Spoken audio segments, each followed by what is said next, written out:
Assalamualaikum warahmatullahi wabarakatuh. Perkenalkan, saya Titis Surya Maharianti, dosen Prodi Agribisnis Fakultas Pertanian Universitas Islam Malang. Sebagai dosen, saya memiliki komitmen yang tinggi untuk memberikan kualitas pendidikan yang terbaik.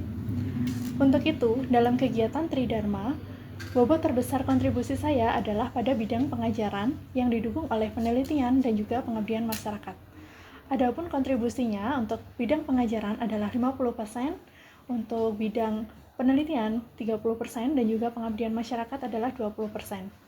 Dalam video ini, saya akan memberikan gambaran terkait dengan mata kuliah dan juga kegiatan pengajaran yang saya lakukan pada mata kuliah Operation Riset. Metode yang saya gunakan adalah metode DIA, yaitu Delivery, Interaction, and Assessment, di mana pada perkuliahan saya memberikan materinya, kemudian juga saya berinteraksi langsung dengan mahasiswa, dan juga memberikan assessment, baik itu melalui tanya jawab langsung pada saat perkuliahan ataupun melalui penugasan. Video ini dibuat untuk memenuhi syarat sertifikasi dosen tahun 2025, yaitu tentang pernyataan diri dosen dalam unjuk kerja Tridharma Perguruan Tinggi atau PDD UKT PT, khususnya pada aspek pengajaran. Baik, saya akan langsung saja menyampaikan terkait dengan deskripsi mata kuliahnya, yaitu mata kuliah Operation Riset. Mata kuliah Operation Riset itu adalah mata kuliah 3 SKS, yang mana 2 SKS adalah perkuliahan atau teori di kelas, dan juga 1 SKS itu adalah praktikum. Untuk jumlah pertemuannya itu adalah 16 kali pertemuan, termasuk dengan UTS dan juga UAS. Untuk mata kuliah sendiri, Operation Riset ini adalah mata kuliah wajib yang diampu oleh mahasiswa semester 4. Dan dengan mengambil mata kuliah ini diharapkan mahasiswa itu bisa mengetahui permasalahan operasi perusahaan, kemudian bisa mengambil keputusan yang optimal terkait dengan masalah operasi perusahaan, sehingga perusahaan bisa memecahkan masalah secara optimal, baik itu terkait dengan persediaan, kemudian transportasi, kemudian terkait dengan penjadwalan, antrian daripada perusahaan agribisnis, dan lain sebagainya. Mata kuliah ini memiliki 4 CPMK. CPMK pertama yaitu mampu memahami permasalahan operasi perusahaan dan juga menguasai konsep riset operasi, serta dapat menerapkan bagaimana pengambilan keputusan yang optimal. Kemudian CPMK yang kedua, mampu menyelesaikan kasus operasi perusahaan melalui program linier, baik itu dengan metode grafik ataupun metode simplex, sehingga mahasiswa itu dapat melakukan pengambilan keputusan yang optimal dan juga pengujian pasca optimalnya. Kemudian CPMK yang ketiga itu mampu mengendalikan persediaan perusahaan dan juga menentukan metode transportasi yang tepat bagi perusahaan untuk meminimumkan biaya atau memaksimalkan kontribusinya. Dan juga CPMK yang terakhir, yaitu yang keempat, mampu mengevaluasi bagaimana perencanaan proyek melalui permalan, kemudian juga mengatur antrian pada pelayanan operasi dalam agribisnis. Materi pembelajaran yang saya sampaikan itu ada beberapa materi. Yang pertama itu adalah konsep dan juga ruang lingkup dari riset operasi. Yang kedua adalah pengambilan keputusan sesuai dengan kondisi lingkungan keputusan, baik itu kondisi lingkungan yang pasti, tidak pasti, ataupun beresiko. Kemudian, materi berikutnya adalah program linier, baik itu dengan metode grafik ataupun simplex. Materi berikutnya adalah assignment atau penugasan, lalu metode transportasi, baik itu tabel awal ataupun tabel optimal. Selanjutnya juga peramalan, untuk meramalkan bagaimana permintaan, meramalkan terkait dengan penjualan, dan lain sebagainya. Kemudian teori antrian, dan juga yang terakhir adalah manajemen atau pengendalian persediaan. Untuk metode pembelajaran yang saya lakukan itu ada blended learning, yaitu kombinasi antara daring dan juga luring, tatap muka langsung ataupun maya. Dengan perkuliahannya terdiri dari teori, kemudian dari praktikum, kemudian juga baik praktikum di kelas ataupun laboratorium statistik, kemudian juga pemberian contoh soal dan juga penyelesaian kasus-kasus. Metode pembelajaran yang saya lakukan atau saya gunakan itu yang pertama tentunya ceramah interaktif, Yang kedua adalah diskusi dan juga tanya jawab di kelas. Kemudian saya juga memberikan case based learning, kemudian project based learning untuk mahasiswa, dan juga analisis langsung dengan software, yaitu software yang biasa saya gunakan di kelas itu adalah QM for Windows. Kemudian bagaimana interaksi saya dengan mahasiswa? Interaksi yang dilakukan antara dosen dan mahasiswa di sini secara terbuka, baik itu di kelas, secara terbuka juga di grup WhatsApp, ataupun juga melalui LMS Learning Management System, dan juga feedback terhadap tugas mingguan yang dikerjakan oleh mahasiswa. Nah, sekarang kita bahas ke penilaian. Untuk penilaian sendiri, komposisinya 10% itu dari kehadiran dan juga sikap mahasiswa, kemudian tugas individu mahasiswa 20%, lalu penyelesaian proyek atau studi kasus mahasiswa 25%, 20% UTS, dan juga 25% adalah UAS. Dan yang terakhir, apa saja aspek yang dinilai? Yang saya nilai itu meliputi pemahaman konsep, kemudian keterampilan permodelan, bagaimana mahasiswa memecahkan masalah, bagaimana mahasiswa mengambil keputusan, kemudian juga konteks komunikasi agribisnisnya mahasiswa ya, termasuk dalam penyampaian hasil, kemudian penyampaian interpretasi hasil, dan sebagainya. Berikut adalah video pembelajaran yang saya lakukan di kelas. Selamat menyaksikan.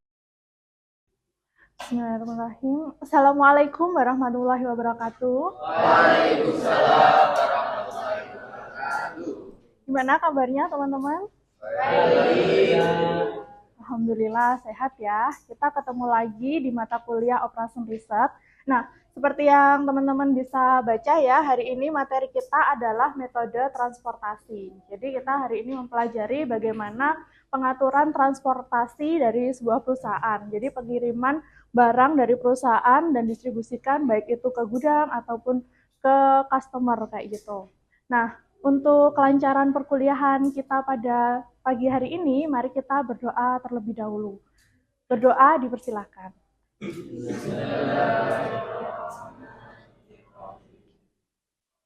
Saya absen dulu ya yang hadir hari ini. Ini sudah lengkap ya? Sudah. Nggak ada yang terlambat ya hari ini ya? Alhamdulillah. Oke. Asmi hadir. Kemudian Asri, Sofi, Ramania, Novi, Yunita, Divi, Boksin, Majid, Talita, Giovanni, Naila. Oke, banyak yang hadir ya, alhamdulillah. Oke, teman-teman, kita ke materi ya. Apa sih yang ada di benak kalian kalau membahas tentang transportasi, atau ketika baca judulnya materi hari ini aja transportasi, gitu, metode transportasi. Apa yang ada di pikiran kalian? Distribusi barang. Jadi kalau transportasi, seperti kita tahu ya, transportasi itu kan pengiriman atau alat yang digunakan untuk pengiriman ya. Jadi di sini kita nanti juga membahas bagaimana, tapi bukan alatnya ya. Yang kita bahas adalah bagaimana pengirimannya atau distribusi barangnya. Kayak gitu. Siapa saja yang melakukan transportasi? Kalau dilihat dari pelakunya, siapa yang melakukan transportasi? Perusahaan ya, produsen yang memproduksi barang ataupun jasa. Tapi kalau transportasi di sini lebih cenderung ke barang, gitu, khususnya barang agribisnis.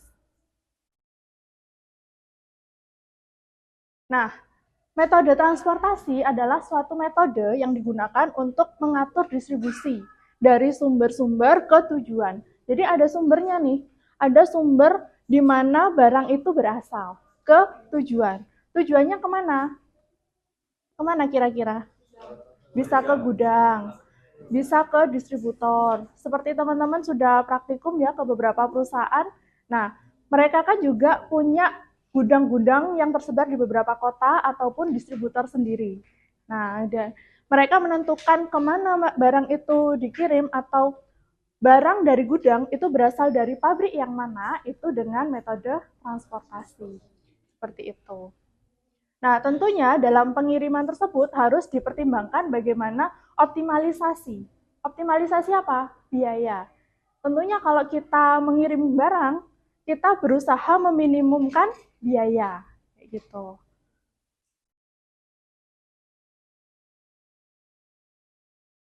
Nah, masalah transportasi ini tujuan utamanya mendistribusikan suatu komoditas atau produk dari sumber dengan jumlah tertentu. Kalau sumber atau pabriknya tadi, perusahaannya pastikan punya supply. Nah, sedangkan gudangnya punya permintaan atau demand. Jadi, supply untuk memenuhi demand. Kan seperti itu. Nah, tapi pemenuhannya diambil dari pabrik yang mana saja, yang efisien, yang meminimumkan biaya, itu yang akan kita analisis hari ini. Nah, pemecahannya itu ada 2 tahapan. Yang pertama yang kita bahas hari ini itu adalah metode tabel awal. Jadi penentuan tabel awalnya terlebih dahulu. Penentuan tabel awal ini ada 3 metode. Yang pertama adalah northwest corner, kemudian ada least cost, dan juga FAM atau Vogel Approximation Method. Gitu. Kemudian setelah tabel awal selesai, kita lanjutkan ke tabel optimum. Tabel optimumnya kita bisa menggunakan 2 cara, yaitu stepping stone atau batu loncatan, dan juga MODI, Modified Distribution. Nah, seperti ini tabel yang kita gunakan untuk membantu menganalisis distribusi secara optimal. Ini adalah tabel transformation method. Nah, di sini ada beberapa item ya, mulai dari A, T, kemudian X, C, D, dan juga S. Di mana A ini adalah daerah asal.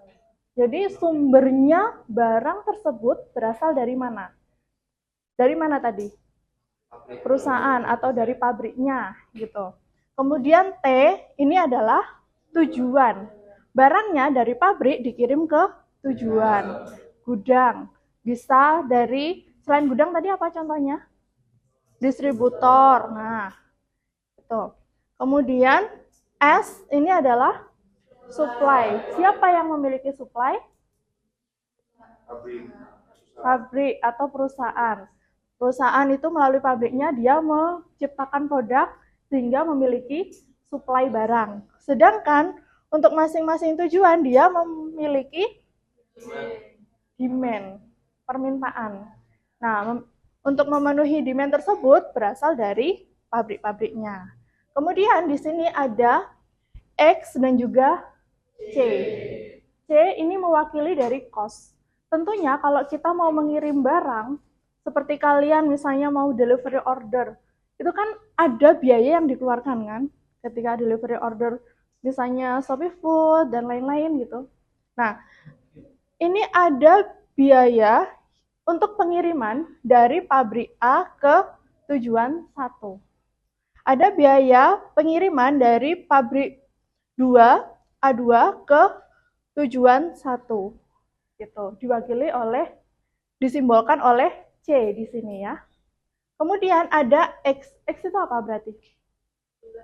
Jumlah barang, exactly. Jumlah barang yang dikirimkan dari pabrik ke gudang, dari pabrik ke distributor, dari sumber ke tujuan.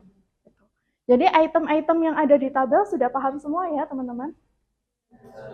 Alhamdulillah. Kita mulai dari metode NWC atau Northwest Corner terlebih dahulu. Metode ini menyusun tabel awal dengan cara mengalokasikan barang mulai dari sel yang terletak pada pojok kiri atas. Kalau dari saya gini menghadap ke kalian berarti kanan ya. Tapi kalau kita mengerjakannya kan dari kiri. Ya, mulai dari kiri atas.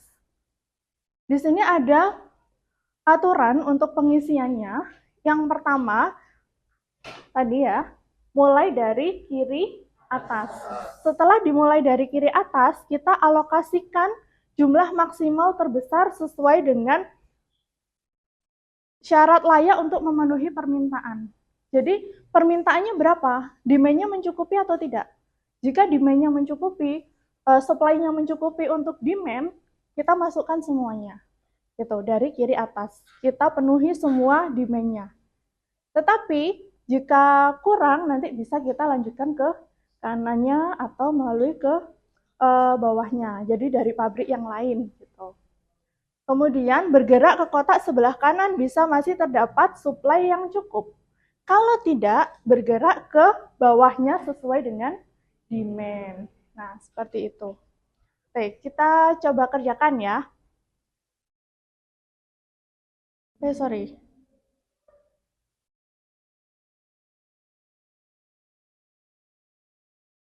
Tadi northwest corner, berarti kita mulainya dari pojok kiri atas. Di sini gudang 1, dia permintaannya berapa? 400. Supply-nya berapa? 800. Berarti kita kirim ke gudang 1 dari pabrik 1 atau pabrik 1 berapa? 400. Berarti kita isikan di sini, salah. Benar. Kita isikan di sini 400. Kemudian masih ada kebutuhan demand yang harus dipenuhi nggak? Nggak ada. Sudah tercukupi ya permintaannya, kita bisa silang. Sini. Bentar. Coret. Kemudian kita ke gudang 2. Gudang 2 punya permintaan berapa? 400 juga. Kita penuhi dari pabrik mana? Pabrik 1. Kenapa pabrik 1? Nah, tadi masih sisa 400. Masih ada 400, kita bisa masukkan ke sini berapa? 400. Oke. Masih ada permintaan yang harus dipenuhi dari gudang 2? Tidak.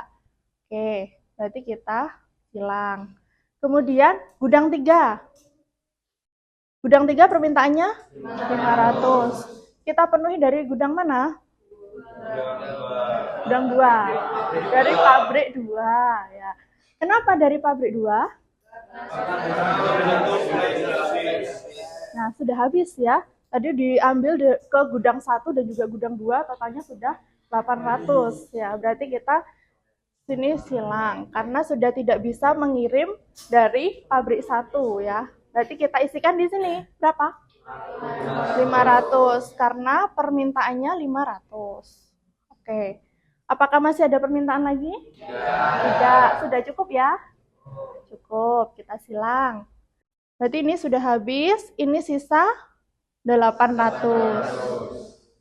Nah, kita di sini kebetulan demand untuk gudang 5 itu adalah 800, sehingga pas ya di sini 800. Oke. Apakah semua permintaan dari gudang 1 sampai gudang 5 sudah terpenuhi? Sudah. Selanjutnya apa yang kita lakukan? Menghitung biaya. Menghitung biaya dan nanti kita bandingkan ya antara metode northwest corner dengan metode yang lain, kira-kira mana yang memberikan biaya yang lebih rendah gitu. Sekarang kita hitung biayanya. Sama dengan 400 kali 50 ditambah 400 kali 80 ditambah 500 dikali 70 ditambah 100 dikali 60, kemudian tambah 300 dikali 60 sama dengan, oh masih ada lagi ya, yang 800 tadi ya, 800 dikali 40. Oke, Berarti berapa? Di sini 20.000. Ditambah 32.000. Ditambah 35.000. Tambah 6.000. Oh, sorry. Oh, geser.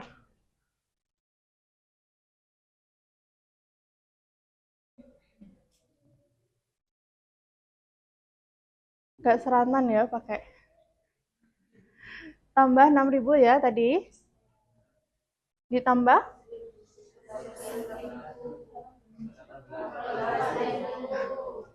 18, 32. Oke, kita jumlahkan. Ketemu 143.000. Oke, jadi ini adalah biaya transportasi yang dikirimkan, yang dikeluarkan untuk mengirim dari 3 pabrik tadi ya, pabrik 1, 2, 3 ke gudang 1, 2, 3, 4, 5 ya. Ada 5 gudang tadi ya. Totalnya adalah 143.000 USD. Nah, berarti kan banyak ya. Apakah ini sudah optimal atau belum? Tidak tahu ya. Bagaimana cara untuk mengecek optimalnya? Kita bandingkan dulu ya dengan metode berikutnya, list cost. Oke, metode berikutnya itu adalah list cost. List cost ini menyusun tabel awal dengan mengalokasikan distribusi barang itu mulai dari sel yang memiliki biaya distribusi terkecil. Gitu. Jadi dari sel yang biayanya terkecil dulu yang kita isi. Tadi kan di tabel kan ada biaya-biayanya ya, masing-masing pabrik ke gudang itu biayanya berapa. Nah, kita lihat dari yang terkecil. Oke.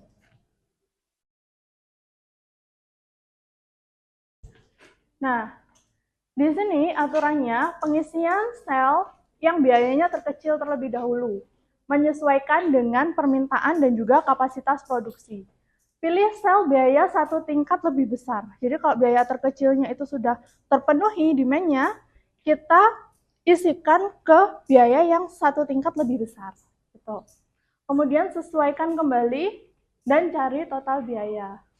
Oke, dari semua pabrik ini yang dikirim ke gudang, biaya yang terkecil dari pabrik mana ke gudang mana? Pabrik 1, gudang 5. Berarti kita isikan dari sini dulu.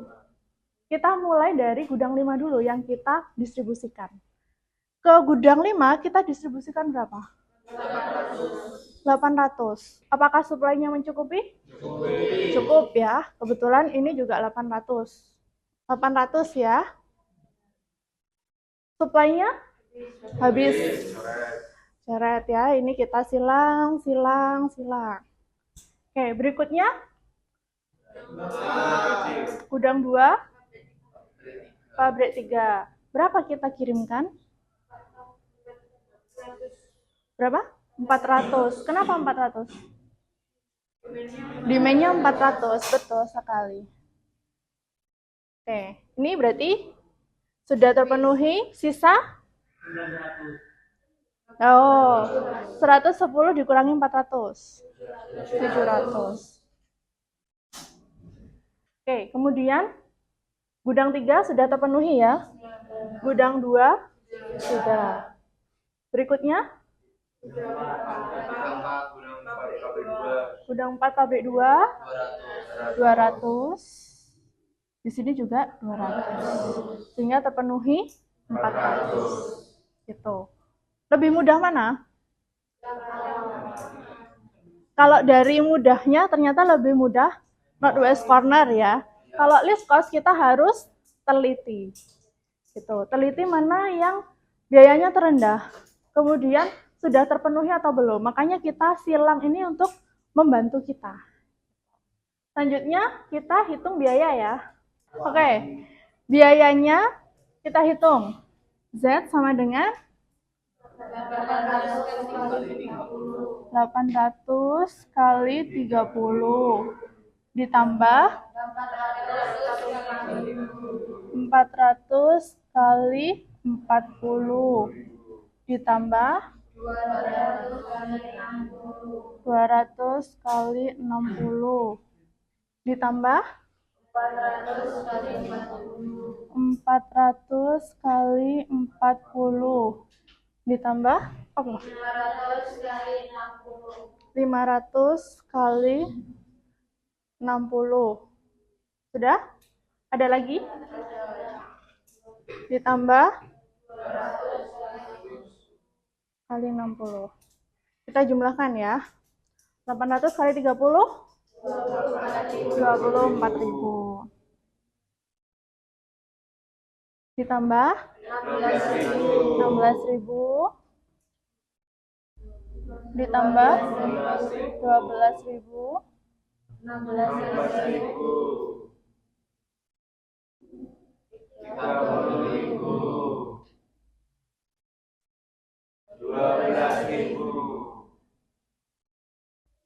Sudah? 2, 4, 5, 6. Oke, sudah. Totalnya adalah 10.000. Kalau kita bandingkan ya, total biaya dengan metode pertama tadi, Northwest Corner, dan juga metode kedua, least cost, lebih mana yang biayanya lebih lebih murah? Least cost. Karena kita mengisinya itu mulai dari biaya terkecil. Kalau yang Northwest Corner, kita mengisinya kan tidak mempertimbangkan biaya kan. Pokoknya ngisi aja dari kiri atas ke sampai kanan bawah gitu. Sedangkan ini, kita mikir dulu, mana ya, nyari dulu. Mana yang biaya yang terendah? Oh ini, ketemu. Yang tadi gudang 5 dulu. Gudang 5 kita isi dulu. Baru biaya satu tingkat di atasnya kita isi. Gitu. Sehingga biayanya, total biaya akhir yang dihasilkan dengan transportasi baik kedua metode ini akan berbeda karena metodenya juga beda gitu. Dengan mempertimbangkan biaya, berarti kita seharusnya memilih metode yang mana? Least cost. Gitu. Kalau mempertimbangkan biaya, pilih least cost. Kalau kita cari yang mudah, yang cepat, kita pakai Northwest Corner. Seperti itu. Oke, ada pertanyaan? Ya, silakan. Setelah menghitung dari dua metode ini, apakah ada selanjutnya selanjutnya? Oke, apa sih yang harus kita lakukan setelah menghitung baik melalui metode NBC ataupun least cost ya? Kira-kira apa? Kalian ingat nggak yang di slide pertama tadi? Yang pertama, ini adalah menggunakan tabel awal. Gitu. Tabel awal yang sudah kita hitung tadi, baik itu Northwest Corner, least cost, ataupun menggunakan FAM. Setelah kita selesai menentukan tabel awal, untuk mengecek apakah metode yang kita gunakan sudah menghasilkan distribusi yang optimum atau belum, kita cek dengan tabel optimum untuk menentukan solusi yang visible, yang layak, yang memberikan biaya minimum. Jadi nanti lebih lengkapnya untuk metode stepping stone ataupun MODI ini kita lanjutkan di pertemuan minggu depan. Jadi penyelesaiannya setelah tabel awal kita lanjutkan tabel optimum. Seperti itu. Ada pertanyaan yang lain? Cukup ya. Kalau begitu berarti sekarang tugas ya. Jadi sebelum minggu depan teman-teman harapannya sudah dikirimkan tugasnya melalui LMS ya, Learning Management System melalui Menara. Oke, ada pertanyaan terkait dengan tugasnya? Sudah. Oke, saya akhiri perkuliahannya. Wassalamualaikum warahmatullahi wabarakatuh.